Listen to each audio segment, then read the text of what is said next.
Welcome to my YouTube channel! And po ngayon po magluluto na naman po tayo. At ang ating lulutuin po ngayon ay ginataang kalabasa na may pinaghalo ko po yung hipon saka pork kasi meron naman tayong pork na konti. So ayan, ihalo na lang natin. Ginataang shrimps po sana. Kaya meron akong nakitang konting karna so paghaluin. So, meron din tayong organic coconut milk dito, kalabasa, ayan po, 2 cups na kalabasa, yung kalahati ng maliit na kalabasa. Meron tayong sibuyas and onion. And ito po, beans. Dinamihan ko po yung beans kasi favorite po nila. So, ayan po, isang pack na beans. Ayan ang gagamitin natin. So, ngayon po, nagpapainit na po tayo ng kawali. Ayan. Maglalagay po tayo ng olive oil pang gisa.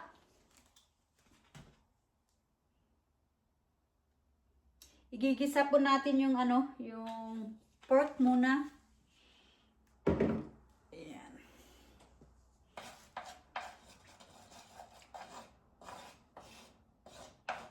So, painitin lang po natin yung ating kawali. Mantika. So, madali lang po lutuin to. Mabilis lang.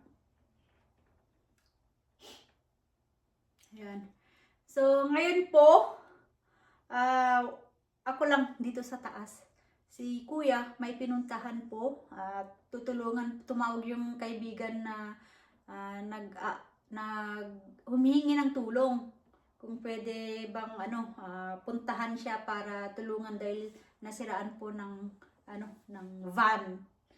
So pinuntahan. Si Bunso nandun sa baba po, naglalaro. So ako naman nandito sa taas, magluluto. So ayan po, magluluto po tayo ng ginataang kalabasa with hipon. So ayan. So, ito.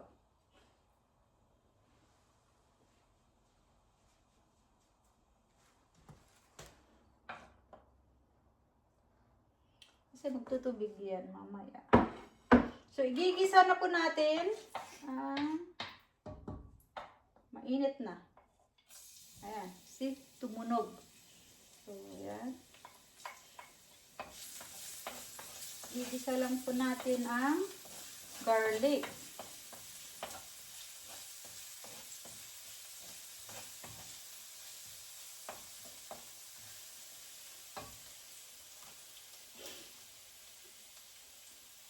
Pag winter po, gustong-gusto ko pong magluto kasi nakakatulong po ito sa heat source dito sa loob ng bahay.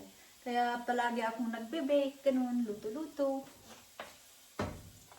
Tapos pag summer naman po, sa labas ako nagluluto kasi nga naka-aircon kami. So sa labas talaga ako magluluto kasi sayang naman yung aircon pag dito ako sa loob magluto kasi natatrap ko yung heat.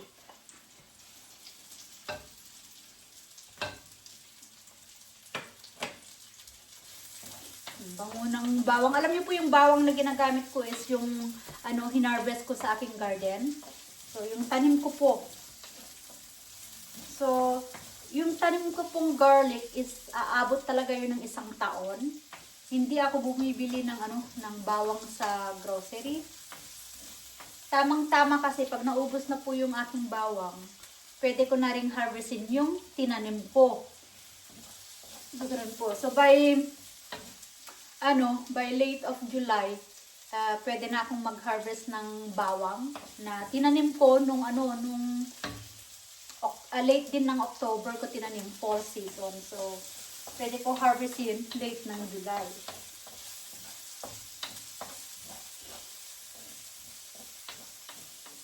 So, ayan. Pag nag-translucent na po yung yung onion, pwede nating ilagay yung karne. So, like this, na po yung kulay. So, ilagay na po natin itong karne kasi palambutin pa natin itong karne.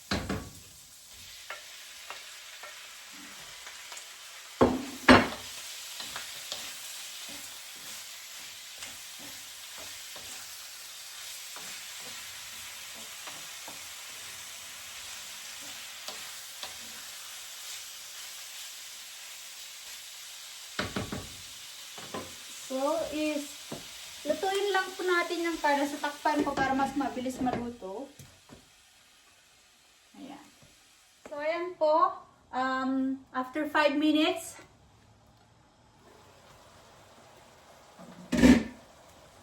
nag-brown na po yung ating karne.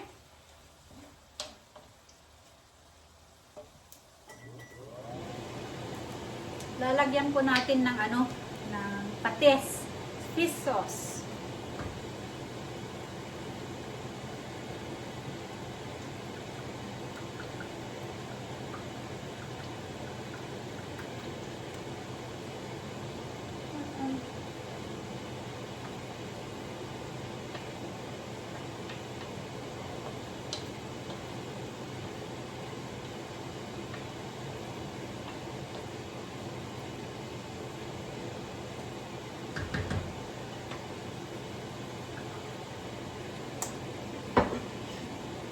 Ayan, takpan natin at lutuin ulit po natin ng mga 5 more minutes. So, habang inaantay natin lumambot, magsasaing po ako ng bigas. Hindi ko pang nakalimutan. Ito na nga. Wala na tayong bigas.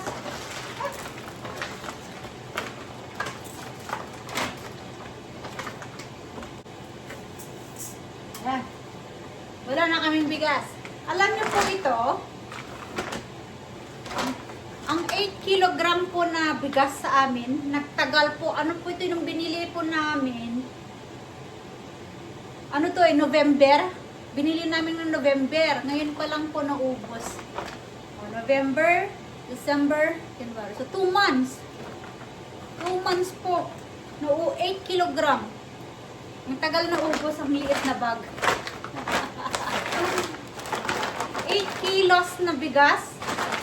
Tumagal ng 2 months. So, diba? Ayan. So, magsasaing muna tayo. Wala, medyo malambot na ata.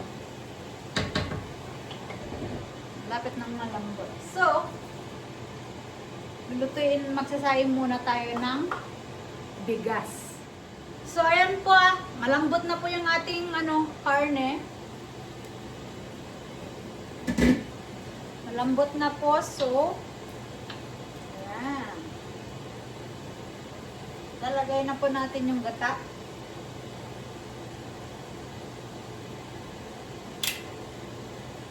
Okay. Lalagay na po natin yung gata.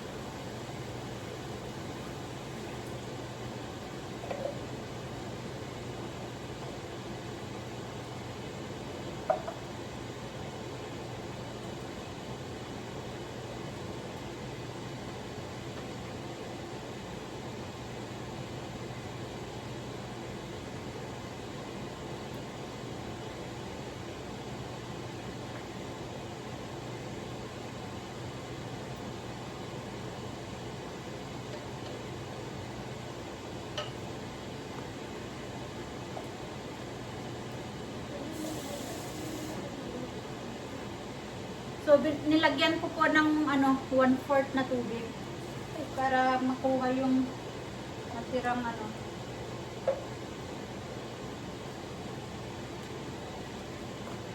Ayan.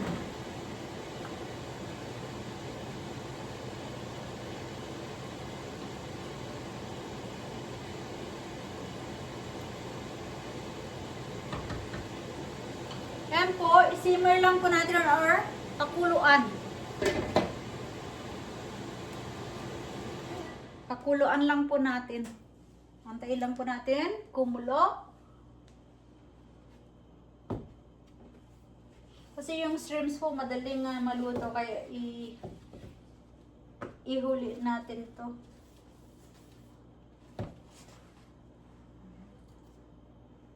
So may nabili po akong shrimps na siya.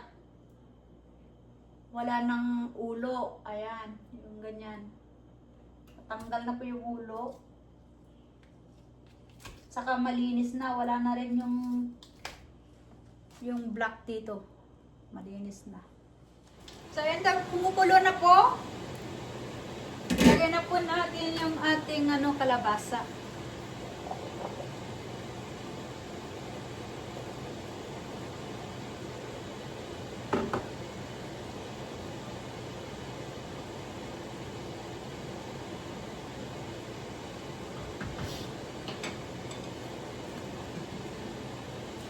Lutuin lang po natin ito ng mga 3 minutes.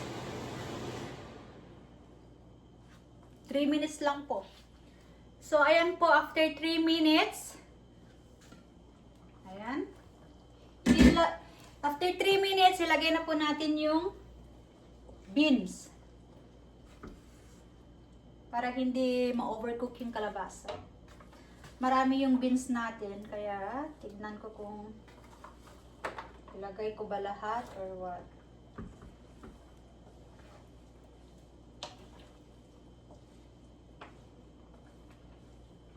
Mukhang madami yung beans natin. So, bawasan ko. Ayan. Huwag kong ilagay lahat.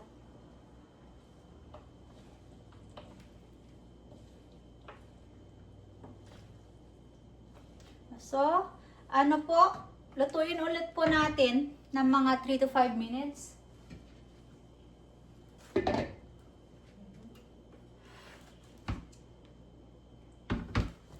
Ilagay natin yung sobra para bukas. Ayan.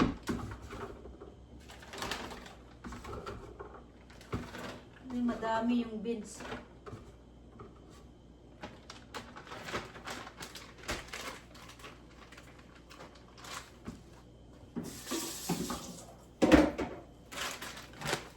Ilagay ko sa ref po ito para bukas may gagamitin, 'di ba?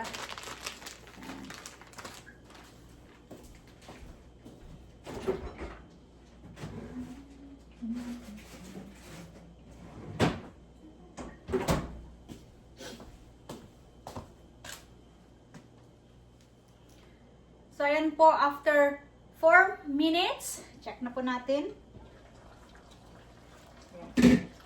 Ang reason po is ayaw natin ma-overcook po yung ating gulay. So ayan, medyo ano na po yung beans. Medyo crispy pa. Kaya ilagay na po natin yung ating hipon. The last ingredients po. Ayan, ilagay na po natin.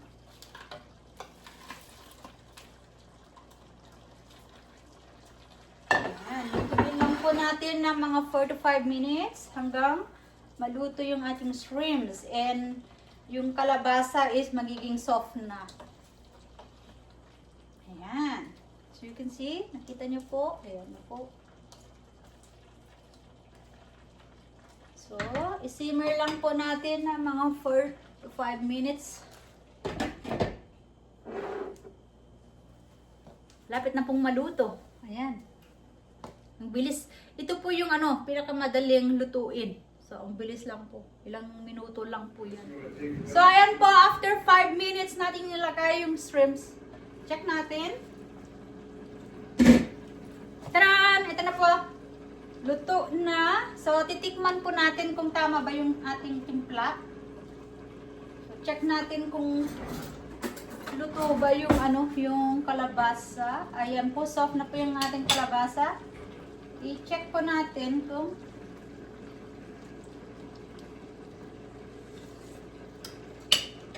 mukhang okay naman na. Gusto ko pang lagyan ng salt.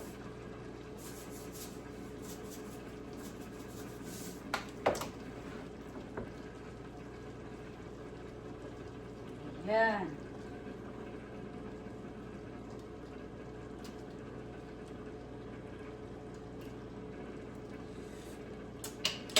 Sarap. Wow.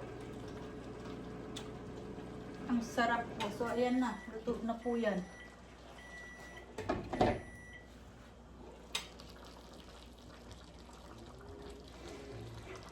Ayan, luto na po ang ating. Patayin ko na po yung apoy. So, that's it po. Luto na po. Ayan.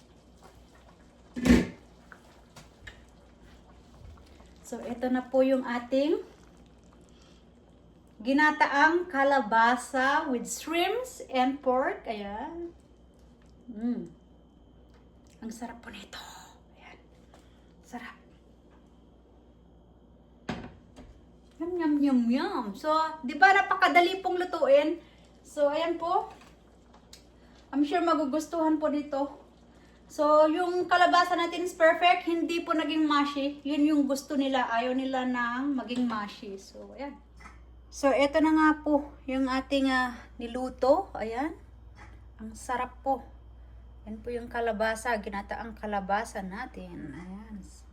Eksaktong-sakto ang pagkaluto. Oh. So, dito na po yung nagtatapos yung aking vlog.